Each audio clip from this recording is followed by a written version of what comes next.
In Batesburg-Leesville, residents of a trailer park there are wondering what's going to happen now that their land's been sold. Rachel Ripp has the details.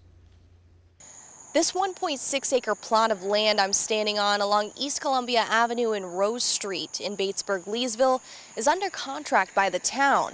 But people living here tell me they had no knowledge of this until recently.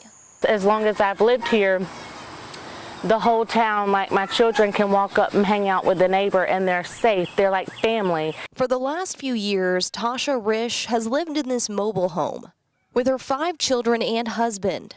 Risch tells me after seeing for sale signage, she's now feeling worried about having to find a new home. Frustrated that nobody's telling you anything that you're having to hear from other people, and anxiety because, you know, it's been really hard to find any places, you know, around here.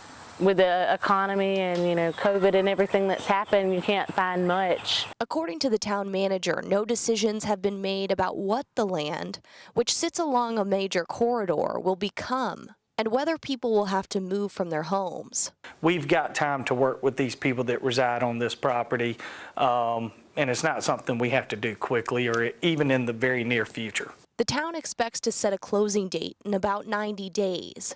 After town manager Ted Luckadoo says due diligence is finished by lawyers.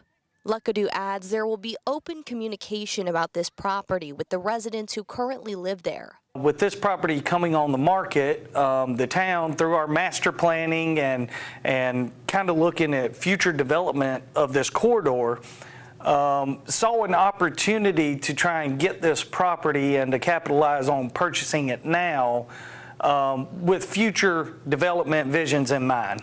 Luckadoo explains there is a possibility it could become a trailhead or a walking and bike trail to connect Batesburg to Leesville. According to town officials, the next opportunity for residents to voice their concerns will be at the Batesburg-Leesville Town Council meeting on August 8th. The town manager also tells me that he's making himself available to anyone with questions or comments. Reporting in Batesburg-Leesville, Rachel Ripp, News 19, WLTX. And that property being discussed will cost about $225,000. According to town leaders, a budget amendment needs to be made in order to purchase the land. There's going to be 2 readings and then a public hearing on the issue.